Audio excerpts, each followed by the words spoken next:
Lisachi, ninakusalamia. Bwana Yesu asifiwe.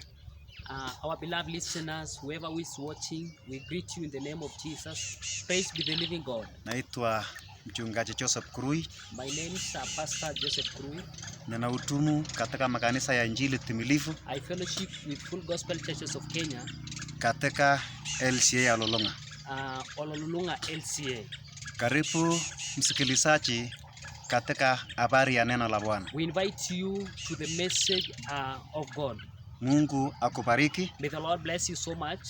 Unapoendelea kusikia hiyo neno. As you listen the message from God. Maana Mungu ametuma neno lake ili atubariki. Because God has sent his word so that he can bless us.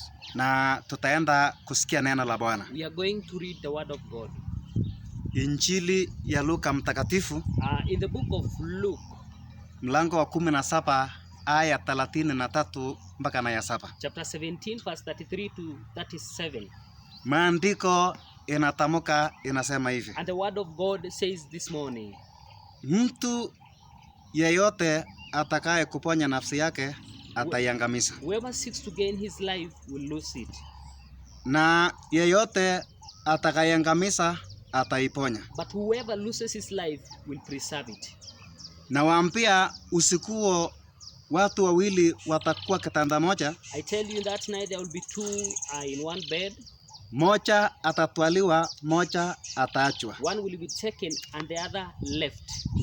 Wanawake wawili watakuwa wakisaka pamoja. There will be two women drinking together. Moja atatwaliwa, moja ataachwa. One will be taken and the other one left. Watu wawili watakuwa shambani. Two people will be in the garden. Moja atatwaliwa, moja ataachwa. One will be taken and the other one will be left. Wakamchifu wakamuuliza wapo Bwana. And they say to him. Akawaambia ulipomsoka ndipo wanapokutanika tai. Say to him, where Lord, he say to him, where the body is, there the eagles will be gathered together. Tayari tumesikia neno ambao Bwana Yesu alitamka. We have heard the word of God that Jesus Christ has announced himself. Hii ni neno ambayo ni matamshi ya Bwana Yesu alipokuwa ulimwenguni katika hali ya mwili. This is a message from God when he was still on earth, when he was in the form of a body. Bwana Yesu Jesus Christ akatamka injili ambao tumesikia. He brings the message of God that we have listened this morning. Na neno ambayo Yesu alitamka ni habari ya kunyakuliwa. It concerns the message of resurrection. Rapture. Neno la kunyakuliwa. It brings the message of rapture. Na Yesu akaanza akasema hivi. And Jesus Christ began as he said this. Akasema mtu yeyote akitaka kuponya mawazo yake na ataachilia kwangu. He said that when one person wants to heal his mind and his soul, he needs to bring back to me. Akasema ya kwamba, he said again, mtu akitaka kuponya uhai wake, when he wants to heal his soul or his life, itapiti achilie ache kwangu. He or she must lose it to him. Tunaposema habari ya neno ya kunyakuliwa, when we are bringing to you the message or the message of rapture, huwa kunyakuliwa ni habari ya mwisho ya kanisa. Rapture is the end of the church. Tunajua ya kwamba hakuna chochote ambao inaanza ambayo ina mwisho. We know that everything has its beginning and has its end. Biblia inasema, the Bible states this morning, ya kwamba msitanganyike, that do not be cheat. Mungu atiakiwi. Our God cannot be mocked. Chochote apandacho mtu ndicho atakachovuna. Anything a person sows, that is what he will reap. Na Biblia inasema, and the Bible says, ya kwamba mwenye anapanda katika mwili wake mwisho atavuna uharibifu. The Bible says whoever reaps in his body will reap the bad things. Na yeyote atakayepanda katika roho ya uzima, katika uzima atavuna uzima wa milele. And whoever sows in eternity will reap the everlasting kingdom. Nataka nikuambie msikilizaji ya kwamba I want to tell you, beloved listeners, wewe ni mtu ambao Mungu amekupea hiari uamue. God has given you a decision to choose. Kila mwanadamu ana free will, amue atafute neno la uzima. Everybody has been given a decision to choose the right, ama amue or he neno choose, la kupotea kwa kutokuwa na uzima. or he choose to die because there is no eternity there. Tunaposema neno la kunyakuliwa ni neno ambao ni uamuzi. When we bring to you the message of rapture, it is all about decision making. Na kwa sababu ni uamuzi, Because it is a decision. Yesu akafundisha akitacha habari ya neno la kunyakuliwa. God was teaching through bringing the information of rapture. Akasema katika Injili ya Mathayo kwamba He say in the book of Matthew, ufalme wa mbinguni umefanana na mtu mmoja aliyepanda ngano katika shamba lake. the kingdom of God has been brought in example, a person who went to sow a wheat. Na zile ngano zikamea na zikakua. The wheat grew and it shew up. Na wakati ambayo imefikia, wakati ambayo imeiva, When it was the time of harvesting, hata ikaonekana ya kwamba kuna makuku katikati ya ngano. there are so many weeds that are growing together with the wheat.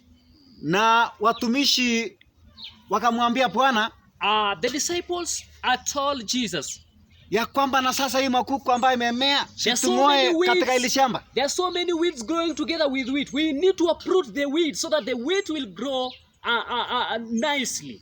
Bwana akamwambia hapana, And the Lord Christ Jesus told them, no. viacheni vyote vikue Let the wheat grow together with the wheat mpaka wakati ya mavuno. till the time of harvesting. Na vile nasema ya And kwamba the Bible wakati ya tells- mavuno ikifika, The Bible tells us when the time of reaping came, nitawaambia wafunao wakusanya makuku kwanza, I will tell the harvesters to harvest the wheat first na wayafunga katika matita na kuyachoma, and let them bind together and throw them away or burn them.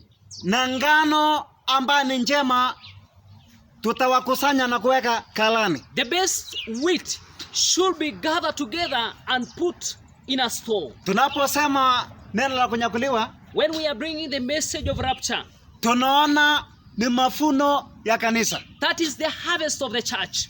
Yesu alisema ya kwamba Jesus Christ said, mimi ni mwanzo wa imani na ni mimi ndio nitatimiza imani. I am the foundation and the finisher of your faith.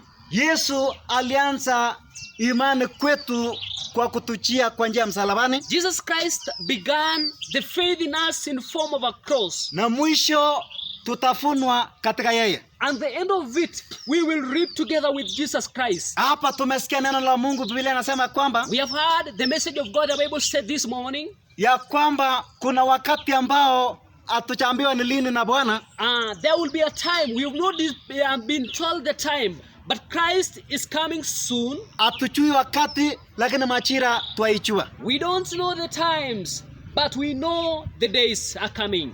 We know the season but we don't know the time. We know the seasons, but we don't know the times. Tunajua ya kwamba tangu Bwana Yesu afufuka katika wafu, We know when Christ has resurrected from death. hii ni majira ambayo ni wakati ya nyakati za mwisho.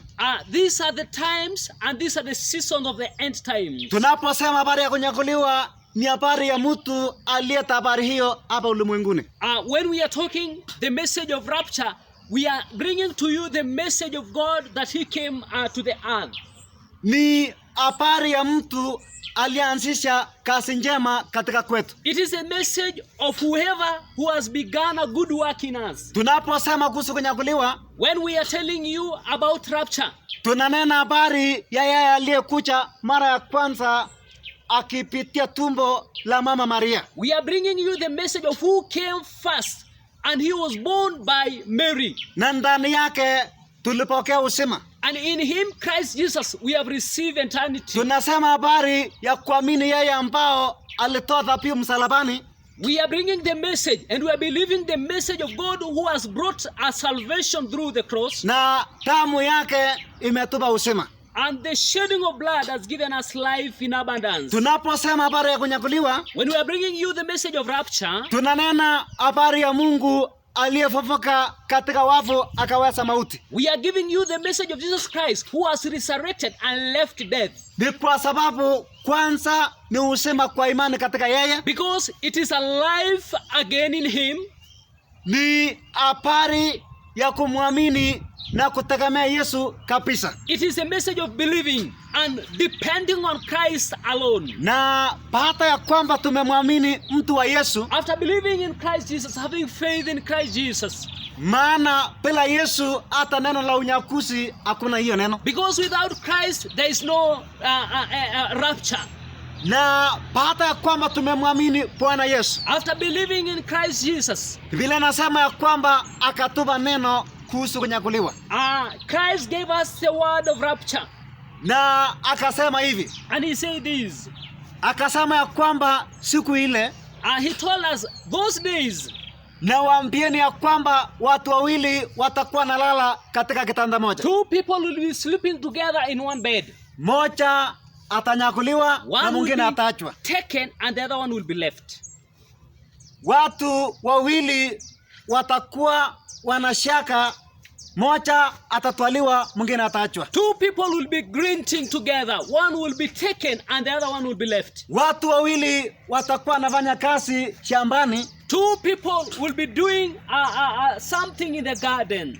moja atatwaliwa na mwingine ataachwa. One will be taken and the other one will be left. Tunaposema habari ya kunyakuliwa, When we are bringing the message of rapture to you, ni habari ya siri ya Mungu katika kanisa. these are the secret of God to the church. Kunyakuliwa ni siri ya kanisa kutoka kwa Bwana katika maisha yetu. Rapture is a secret that God has given to church these days. Na tunaposema rapture, maana yake ni hii. When we are saying rapture, what is it?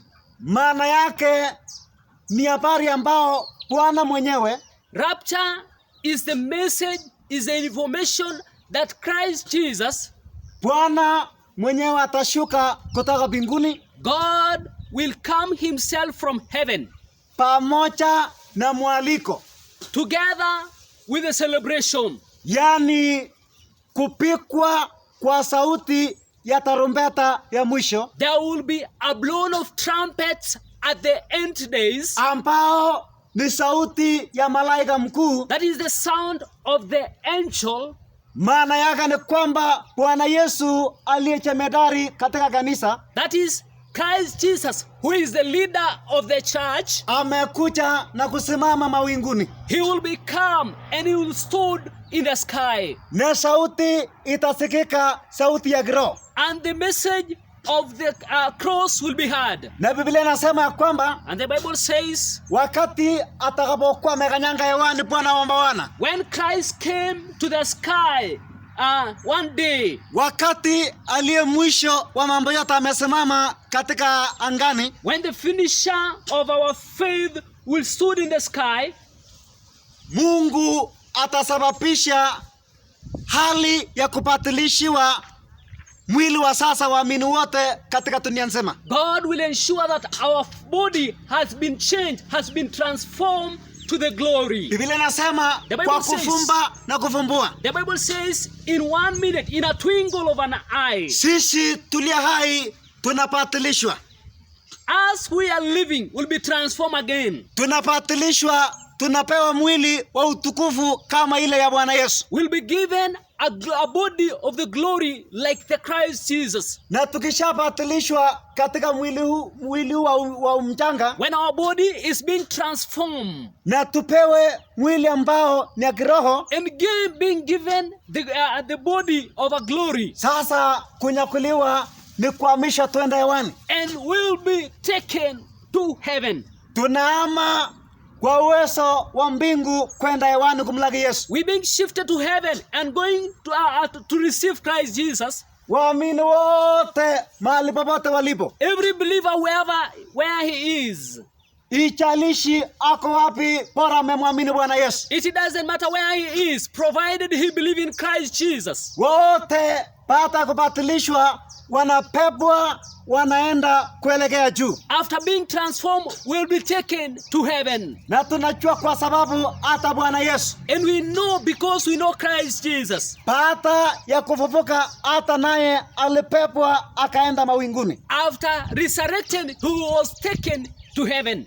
Njia ambayo Yesu alipita hata sisi waamini wote tunapita. The way Christ Jesus passed, as believers will go on the same way. So kwa hivyo kunyakuliwa pia ni kuhamisha waamini walioko katika pembe za ulimwengu waende hewani. Rapture is taking all believers wherever they are to heaven. Kwa mwaliko wa Bwana wa milele. By the invitation of Christ Jesus. Pia kunyakuliwa Rapture ni makutano ya kwanza ya kanisa ya ulimwengu huko hewani. It is the coming together of all churches to heaven. Makutano ya walioitwa. It is a togetherness, a coming together where we have been called. Makutano ya watakatifu ambao wameitwa hata milele. It is a coming together of all believers, of all saints together to heaven. Biblia inasema kwamba watakusanyika hewani. The Bible says that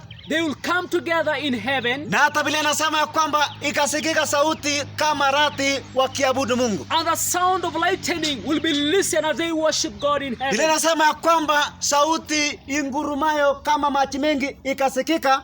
The sound that is grooming will be heard. Maana ni kanisa la Bwana ambao wamekutanika. Because the church of God has come together to hear the word of God. Kunyakuliwa Rapture ni kutimiza hati ambao Bwana aliahidi. is coming to the end, the promises of God that God has promised to Yesu us. aliahidi akasema ya kwamba mimi naenda kwa baba yangu. Jesus Christ said that I'm going to my Father. Nami ninarejea And tena I'm ili coming niwachukue. soon. I will be taking you. Ili mahali nilipo hata nyinyi muwepo hata milele. Wherever you are, you will be forever with me eternity. Hallelujah. Praise be the living God. Hiyo ndio ufufuo That is a resurrection. ambao inaitwa rapture. It is called rapture. Hallelujah. Praise be the living God.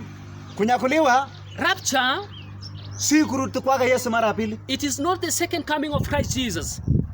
Kunyakuliwa ni tofauti na kurejea kwake Yesu mara ya pili. Rapture is more different than the second coming of Christ Jesus. Ni kwa sababu kunyakuliwa Because rapture, ni wakati kanisa imekutana na Yesu hewani. it is a time when church has met with the Lord Jesus in heaven. Na kurejea kwake Yesu mara ya pili ni wakati watakuja na kanisani katika milima ya Mizeituni huko Israeli. And the second coming of Christ, when the church met with Christ Jesus in the mountain of Olive. Baada ya kukutana hewani, After meeting with the Lord Jesus in heaven, kanisa ambayo ni watu zaidi ya bilioni 2, the church that is beyond 2,000 people, wote wakiongozwa na Bwana wa mabwana, wanashuka dunia waende Israeli kwa milima Mizeituni. they will be led by our God going to the mountain. Ili wafikie Waisraeli, maana wala hawakuamini hawakuweza kupata rapture. So that they can meet the Israelites, because they never believed that they will get rapture once again. Na ile neno ambayo Yesu aliahidi wana Israeli ikatimia. And the word that the Lord Jesus has told the Israelites come to the end. Maana aliwaambia kwamba Because God told the children of huyu Israel, Yesu ambao amepelekwa mbele zenu, the Christ that has been taken ahead of you, huyo ambao mumeona akienda, the same that you have seen being taken, yeye atarejea mara ya pili mahali hapa. he will come the second coming here. Na hiyo ndio kurejea mara ya pili. That is the second coming. Wanakuja kwa ajili ya Israeli. They will come because of the children of Israelites. Pia kunyakuliwa Rapture also, si neno ambao haiko, it is not the word that is not there. ni neno ili amina ambayo ni lazima itatendeka. It is a word that it's a must to be done. Biblia inasema katika waraka wa pili wa Petero, The Bible says in the book of 2 Peter, hapo mlango wa 3 aya kwanza mpaka 5, chapter 3 verse 1 to 5.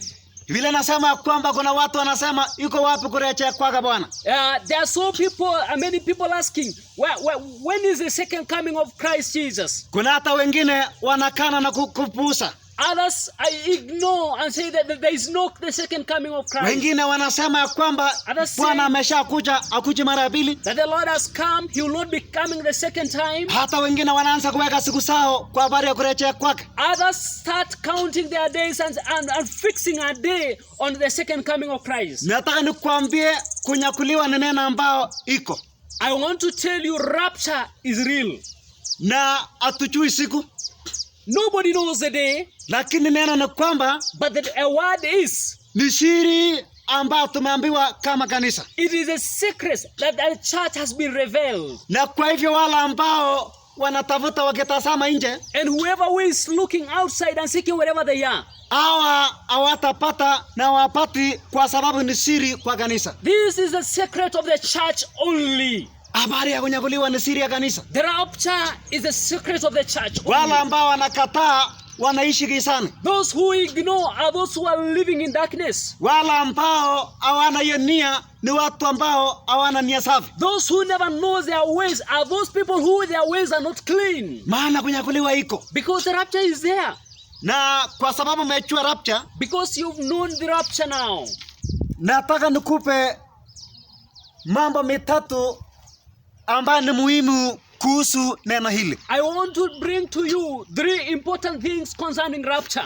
Wakati Bwana ametupea neno lake, when the Lord Christ give us his word, kuna shabaha ya mambo 3 kuhusu kunyakuliwa. There are 3 more important things concerning rapture. Ni mzuri tuamini neno la Bwana. It is good we believe the word of God. Ni mzuri tutegemee usemi ya Bwana. It is good to depend on Christ alone. Na kwa hivyo kuna maneno 3 muhimu sana kuhusu kunyakuliwa. There are 3 important things concerning rapture.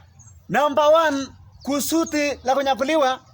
The most important thing concerning rapture ni kutimiza wokovu ambao iko katika Kristo Yesu. It's fulfilling the purpose of salvation. Completing salvation in Christ. That is fulfilling salvation in Christ Jesus. Kitabu cha Warumi 8:23-5. In the book of Romans chapter 8 verse 23 to 25. Biblia inasema kwamba tuliokolewa kwa daraja. The Bible says that we have been saved.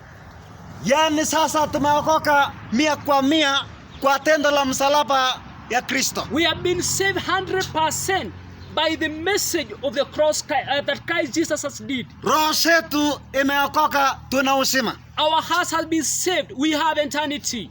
Kwa njia ya neema ambayo Bwana alitupa msalabani. By the grace of God that the Lord has given us in the cross. Hatutendei kazi tayari imetendeka kwa wao wanaoamini. We are not doing it again, but we are doing to the believers. Biblia inasema kwamba you are saved by grace, not by works.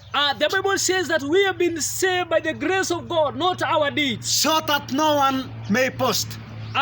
Hakuna yeyote ambaye ataweza jikana. Wote waliamini Kristo wameokoka na wana uhai wa uzima ndani yao. Whoever who is believing that Christ has resurrected has eternity.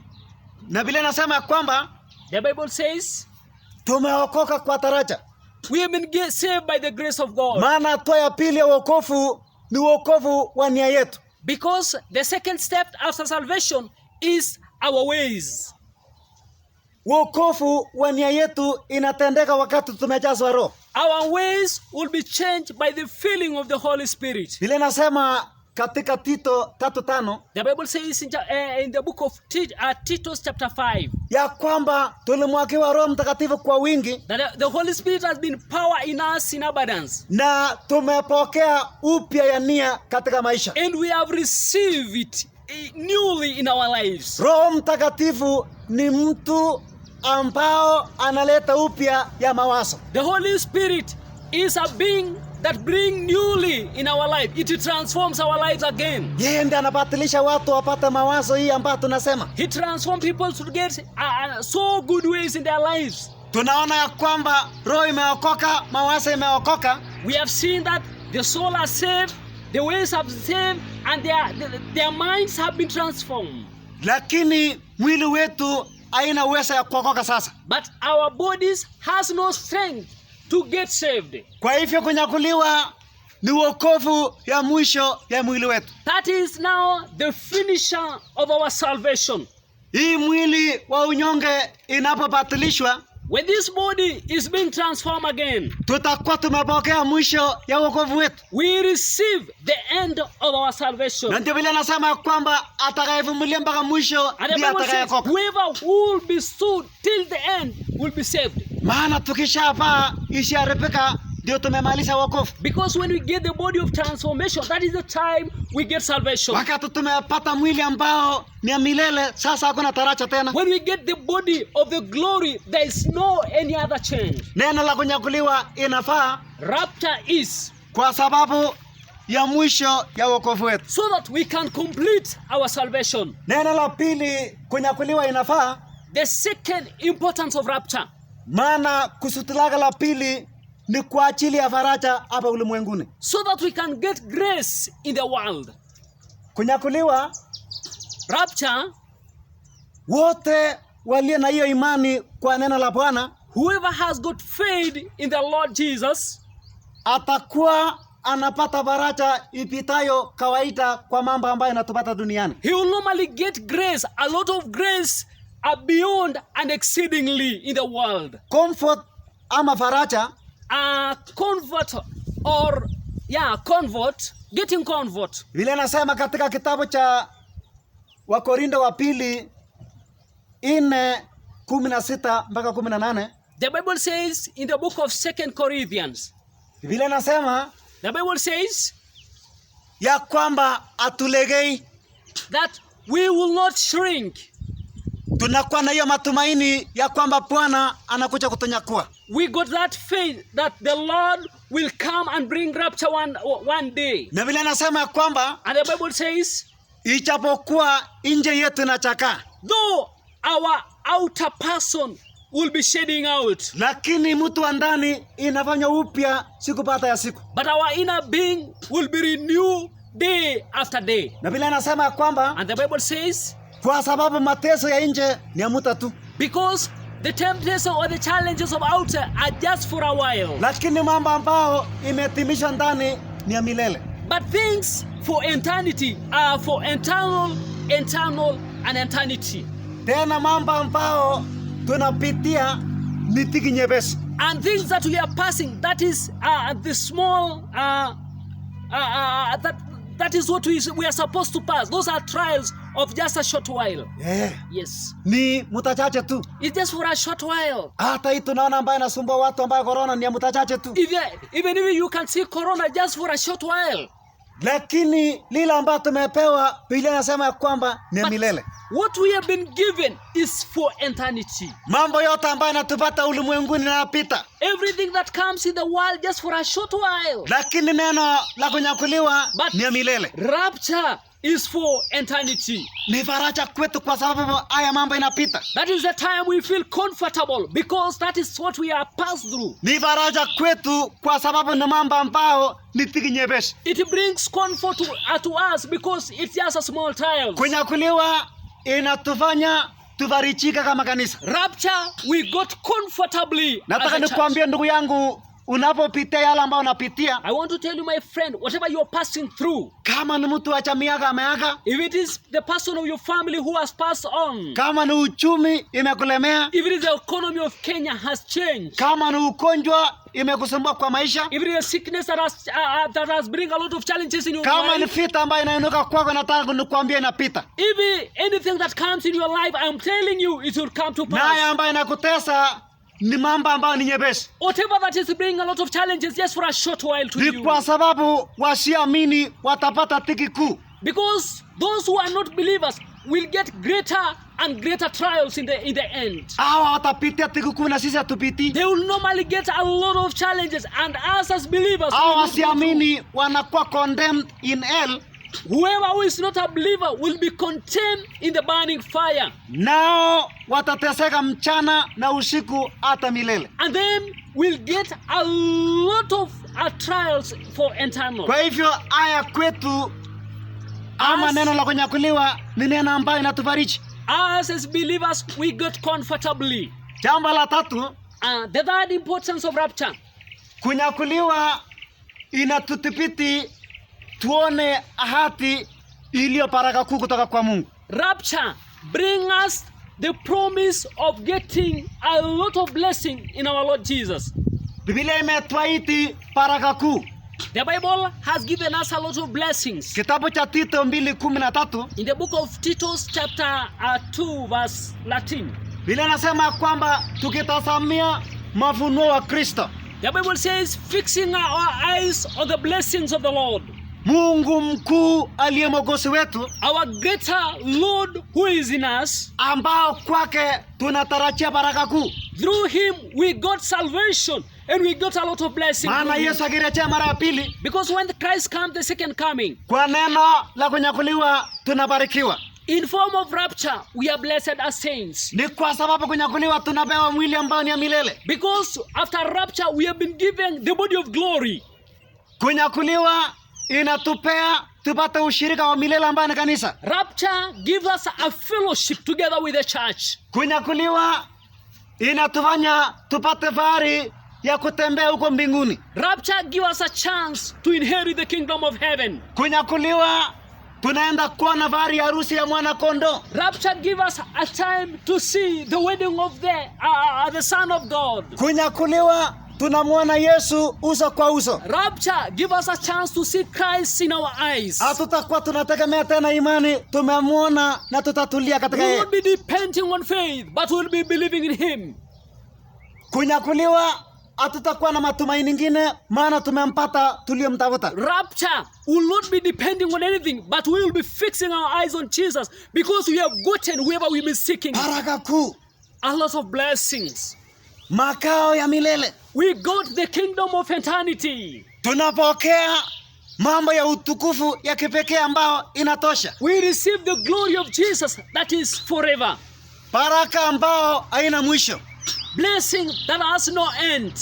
Tumeitiwa Yerusalemu mpya. We have been called for a new Jerusalem, a new Tutakuwa na home. mji wa Mungu ambao inaitwa Yerusalemu mpya. We will inherit the new kingdom, that is the new home, Jerusalem. Tutapokea maisha mpya ambao ni ufalme wa amani wa miaka 1000. We will receive a new life, that is the kingdom of eternity. Tunapokea maisha ambayo Biblia inasema ya kwamba hayatakuweko kilio, hayatakuweko mateso, hayatakuweko kukufa, itakuwa ni raha hata milele yote. We receive a new life without challenges, without trials, without temptation. It will be full of joy. Kwa hivyo kunyakuliwa So rapture, inatibiti sisi tutarajie mambo makuu kutoka kwa Mungu. it ensures us that we will get a lot of promises from the Lord. Nataka nikuambia rafiki, wewe ambao unanisikiliza, I want to tell you, my friend who is watching us, katika ulimwengu mzima hakuna neno jipya. in the whole world, there is no a new life.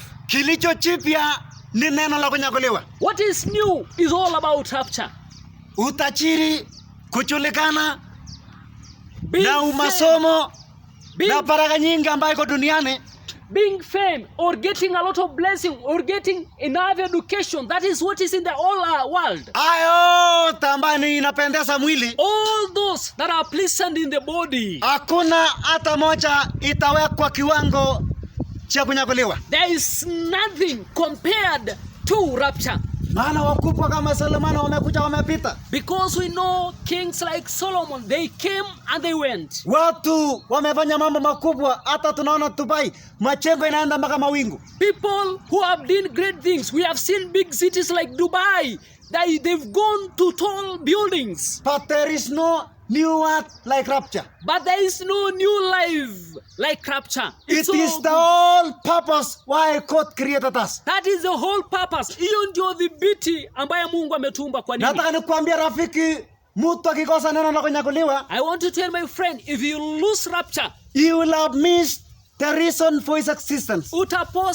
utakosa maana ya kuishi. Ni kwa sababu ni baraka kuu Because it is full of joy. amba Mungu asiyeweza kusema uongo amewaahidi. That God, who does not lie, has promised the church. Baraka ya ajabu. There's all blessings. Tunaposema neno la kunyakuliwa, When we are telling you on rapture, Nataka tumalize nikikueleza kwamba tumeitwa tujiandae. I want to tell you, we have been called to be prepared fully. Biblia inatuambia katika kitabu cha Mathayo 24:44. The Bible tells us in the book of Matthew chapter 24 verse 43. Hata utaelekea mpaka mlango wa 25 pale mwisho. Till the end of the chapter. Mungu ametwaiti tujiandae. God has called us to be prepared. Mpendwa ambao tayari umeanza imani katika Yesu. I want to tell you, my faithful friend. Na wewe ambao uchaanza una nafasi ya kwanza leo. And those who have not received Christ, you have a chance to receive today. Ni kwa sababu Mungu ameitana tujiandae tuwe tayari. Because God has called us to be prepared. Na hivi ndio njia ya kujiandaa.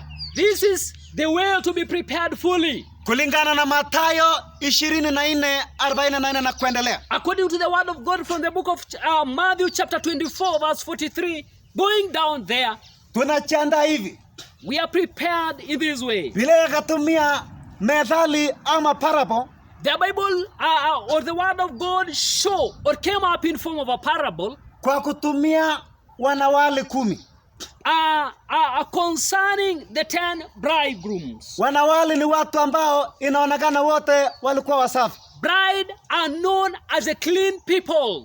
Inaonekana wote walikuwa waamini katika Kristo. These are the people who are faithful to the Lord Christ Jesus. Biblia inasema watano wao walikuwa wenye busara.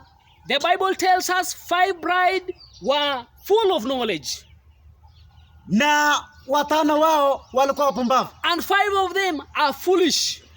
Na tofauti Biblia inasema the most difference, the Bible says, ni kwa sababu wenye busara walichukua taa zao pamoja na mafuta. Those who have knowledge has got their lamps together with the oil. Hii ni kusema kujiandaa ni kuwa na mafuta ndani. Being prepared is getting oil inside you. Wakati mafuta imo ndani ya taa, when oil is inside the lamp, hiyo taa inawaka mpaka asubuhi. That lamp will be lit till morning. Nataka nikuambia wakati mafuta Roho Mtakatifu anaketi moyoni. I want to tell you, when the oil of the Holy Spirit is seated on your heart, yeye usababisha tuone mpaka asubuhi. He will ensure you that you will stay till the beginning, the morning. Roho Mtakatifu ni mtu ambao anakesha kwetu. Holy Spirit is a being that stays in us. Tunapompokea yeye kwa maisha na kumthamini yeye, when we receive him in our lives and making him the most precious friend, anakuwa wakala ya kutusimamia wakati wote mpaka Yesu atunyakue. He will be a lamp that will be lighting on us till the coming of Christ Jesus. Nataka nikwambie hakuna mtu ambao ana mafuta atapotea. I want to tell you, whoever is filled with the Holy Spirit will not get lost. Ni kwa sababu ni wajibu ya mafuta kufikisha wana wa Mungu ufalme. Because it is the oil that makes sure it makes you or you reach to where Christ is. Nataka uwe na nia hiyo na uende kutazama. I want to get you get in that way and start fixing on Christ. Maana taa kama ina mafuta itasimika. When a lamp has got oil, will not go off. Na wale ambao walikuwa pumbavu, Biblia inasema taa zao ilisimika. And the Bible tells us the foolish 5 bride, their lamps get off. Na wote walikuwa wanadamu kama sisi. And they are all human beings like us. Tofauti tu ni kwamba walikuwa na mafuta ndani yao. The most different is they got oil in them. Mafuta ni nguvu ambayo hachoki. I want to tell you, oil is a strength that cannot go, cannot strain. Kama wanadamu tunachoka kwa wakati. As human beings, we get tired on the way. Lakini Roho Mtakatifu ambaye tumemwagiwa, but the Holy Spirit that we have been filled, yeye ni zaidi ya wakati. It is exceed above time. Yeye ni Mungu ambaye anatuwezesha wakati wote. This is a God who give us strength all the time. Iwe tuwe uchanani ama useni, doesn't matter. It doesn't matter whether you are a youth or you are an elder, it doesn't matter. Haijalishi tunafanya nini, tunatenda nini. It doesn't matter what we are doing in our lives. So long as Holy Spirit is in his place. So long as the Holy Spirit has stayed in us. Tumekuwa watu ambao wana nguvu mpaka mwisho. We be people full of strength till the end. Biblia inasema kwamba muwe na thabiti na imani yenu mpaka mwisho. The Bible says, put on your faith till the end. Na imani ya kweli ni Roho Mtakatifu anayehudumu katika watu. And the true faith is the Holy Spirit fellowship in people's lives. Biblia inasema wale ambao walikuwa na mafuta ndani yao walikuwa tayari. The Bible says those who have got oil in them was prepared. Na wale ambao hawakuwa na mafuta hawakuwa tayari. And those who doesn't have oil were not prepared. Kuwa tayari, Be prepared, ni kuwa na ujazo wa Roho Mtakatifu kabla Bwana ajarejea. having the feeling of the Holy Spirit before the Christ coming the second Nataka time. niwaambieni kanisa, I want to tell you the church. mwisho wa kujiandaa kuhusu kunyakuliwa The last days on rapture ni ujazo wa Roho. is receiving the Holy Spirit. Mtu mwenye amejazwa Roho na anatuma katika ujazo wa Roho, Being filled by the Holy Spirit and staying with the Holy Spirit. huyo atakuwa kama taa ambayo ni thabiti. That person will be like a lamp that stays. Hata sasa tukiweka pale taa mbili, When we take two lamps there, ingine imejaa mafuta one will be filled with oil na ingine ni tupu. and the one is empty. Upepo ikikuja itabeba ile ambao haina mafuta, When a wind comes, it will take the one without oil. lakini taa ile imejaa mafuta But the lamp that is full of oil, inasimama wima, maana ina nguvu. it will stand forever because it has got strength. Watu ambao wamejazwa Roho huwezi beba ovyo. People who are filled by the Holy Spirit will not be shaken. Watu ambao wamejazwa Roho People who are filled by the Holy Spirit, hawa hata shetani hawatashinda, even if the devil comes, he will not defeat them. maana Mungu mwenyewe amewajaa na kuwasaidia. Because God himself has come and filled them. Sikia wewe mpendwa ambao umeokoka, I want to tell you, my friend, who has got saved. Mungu anataka tuwe na hali hii God wants us to be in this form ili tuwe tayari kabisa, so that we can be prepared fully. our spirit to be filled.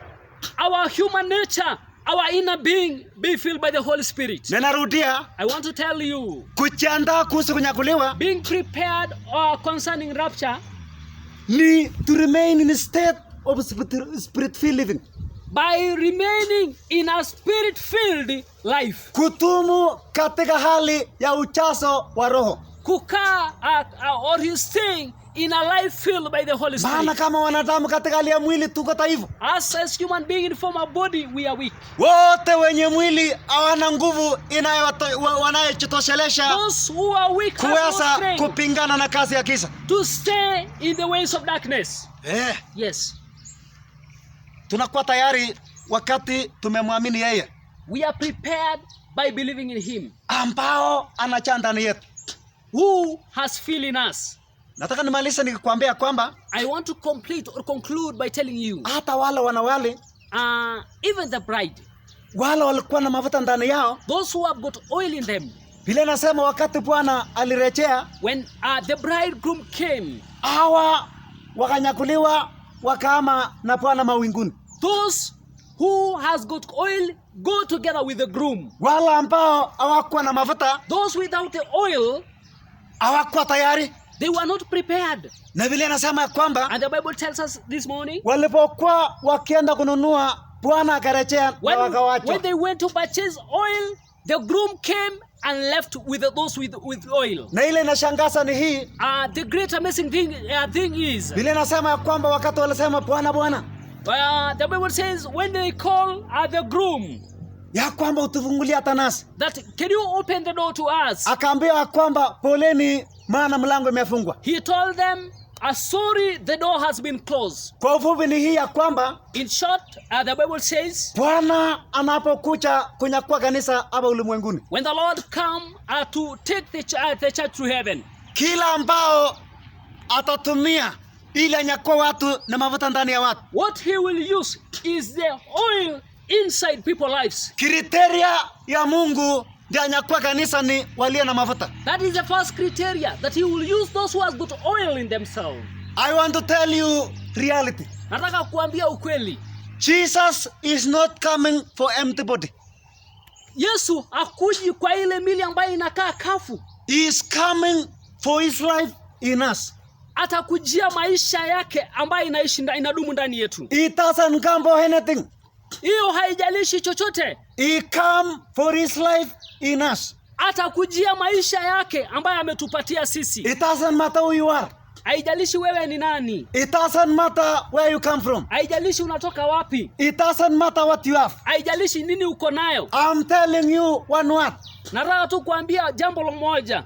Yesu anaponyakua kanisa, When Christ take the church, this is the assurance. I want to tell you, this is the assurance. He come for the oil inside us. Atakujia maisha yake iliyo ndani yetu. Bila mafuta ndani ya mtu, Without oil inside a person's life, it doesn't matter what you know. haijalishi unajua nini. Mimi nakwambia utaachwa na watu watanyakuliwa. You'll be left and people will be taken to Na heaven. ndio Biblia inasema ya kwamba wanawake wawili watakuwa na shaka. And the Bible says two will be granting. Mwenye alikuwa na mafuta anahamishwa. With oil will be taken. Yule ambao hakuwa na mafuta akaachwa. Those without oil will be left. Familia watakuwa nalala.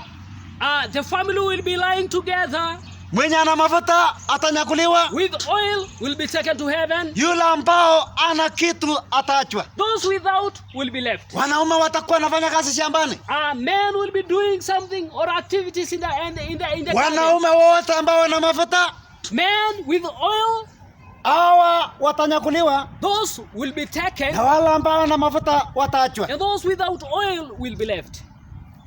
Mbinu ni mafuta peke yake. The only criteria is the oil inside. Mbinu ni mafuta peke yake. The oil in you. Nataka nikuambia kwamba I want to tell you, bado na wakati anza kufanya. you've got time. Can you start prepare? Kabla tarumbeta ilie, ni Before- mzuri uwe na mafuta. Before the trumpet has been blown, can you prepare yourself? It is the only person, Holy Spirit, That is the Holy Spirit only. who is the mark inside us, is the criteria to be taken away. Ambaye ni hiyo ndio inadhibitisha wewe kupelekwa Mungu mbinguni. akubariki. Nataka nikuombea maana utachukua hatua. May the Lord bless you because I know you'll take a step. Usiwe mlevi kama vile Biblia inasema kwamba ni wale ambao wanalewa. Don't be just drunkards as the Bible says. Biblia inasema kama wakati ya Lutu The Bible says in those days of Lot, na Nuhu, watu watakuwa naona kuolewa.